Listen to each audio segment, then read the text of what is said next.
welcome to nearly the weekend. Unless you're watching this on delay and it is the weekend, in which case, welcome to the weekend. We have Pete Jensen, the maestro, the interceptor, Pedro to his Spanish neighbours and friends. It's Jornada 15, and we had midweek football, which we're going to integrate into the chitter-chatter, idle banter that Pete and I are going to have about the upcoming weekend of football, where he'll be commentating, I'll be co-commentating, and you will all be reveling in it as if it was a hot bath of galaxy milk chocolate with your favoured sexual partner in it. So look, the theme of the week, moving straight away from molten chocolate and sexual deviance, has to be Betis Barcelona. It should, in theory, be the game of the week, not just because where the two of them are in the title race, Pete, because of how they play football. Barça are back in La Cartuja, that mad stadium, which is now so much better as a stadium, so much worse as a pitch, on the island in the middle of the Guadalquivir River in Sevilla. It's the first time there since they won the Cup, so dramatic against Real Madrid. Pellegrini has got an astonishing record for Betis in world football, in Spanish football. He's won away a few times, but you and I both know the engineer, who you know better than I do, hasn't won a home game against Barca since October 2007. So tell the socios, what are Manuel Pellegrini, or as we like to call him, Manuel newly renewed contract Pellegrini, what are his chances of ending that mad run when Betis host Barcelona on Saturday afternoon? Well, first of all, if you like omens, you know Cholo's never beaten Barca at the Camp Nou, and the one season they played a couple of seasons away from the Camp Nou, he goes and wins at Montjuic.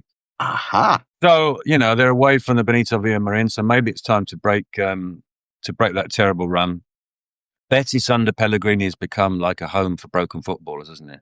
You go there when your career is in trouble, and you just get completely revitalised. Anthony was all over the place at Manchester United. Isco's move to Sevilla had been a disaster. Abdi, he had that good season at Osasuna, but he kind of failed at Barca. And the latest one maybe is Riquelme, because Riquelme got a hat-trick last night as Betis went through in the Cup. So Pellegrini is great at rejuvenating, recuperating players. And I think that's part of it. And Fornals we can add to that list. And I think Fornals has been the reason why they've been so good lately. He's now playing as well as any midfielder in Spain. We're already starting to think about our team of the season, and Fornals would be in the mix in midfield. So they've got a real chance. They've got a chance because Barcelona have a huge game next week away to. It's home, isn't it? Eintracht Frankfurt. Let's see if it really is. We'll be there. Let's see if it really is home this time, and it's not 40,000. Editor's note: Pete is making an ironic riff. Yeah. To the number of white-shirted Germans who were in the Camp Nou last time the two teams played. And if I'm not wrong, Eintracht Frankfurt eliminated Xavi's Barcelona, right? Yeah, exactly. And as you've pointed out many times over the recent weeks, it is so important that Barcelona finish in the top 8 and proceed in the Champions League. It's financial disaster if they don't. So maybe some thoughts will be on that. I think the bad news for Betis is that Rafinha's back, and I think Rafinha is the single biggest reason why Barcelona was so brilliant last season. The goals, the assists, the press, the leadership, the coach whispering, when the manager's having a bad 5 minutes on the touchline.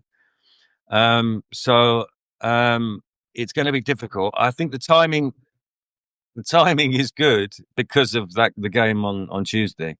The timing is good because it's Betis with their tails up, which means you can see things you don't want to see. And Barcelona playing beautiful football. I'm going to show Steve Smith how awake we are, because he's loving you mentioning Fornals and saying, boy, do we miss Pablo here, which probably doesn't mean Villarreal, probably does mean West Ham up the irons, who play on the day of our recording, play tonight, I think, against Manchester United. Sorry, Steve, but we needed him back, and he's happy where he is. Leave him alone.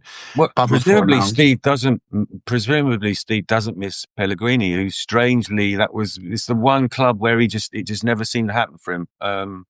Ownership problems, I think. Managing maybe, is the trendy terms. Yeah. Okay, look, this is the point where we say thanks to Pete about making us salivate and slaver in Scottish about Betis hosting Barça on Saturday afternoon.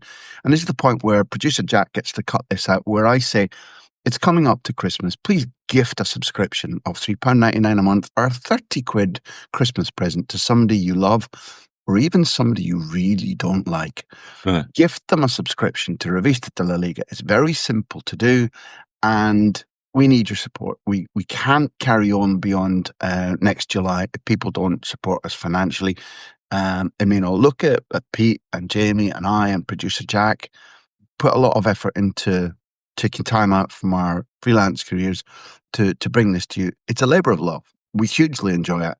We like you as a community. Spread the word, spread the gospel. New people, subscribers, become socios. Use the link, join us right now.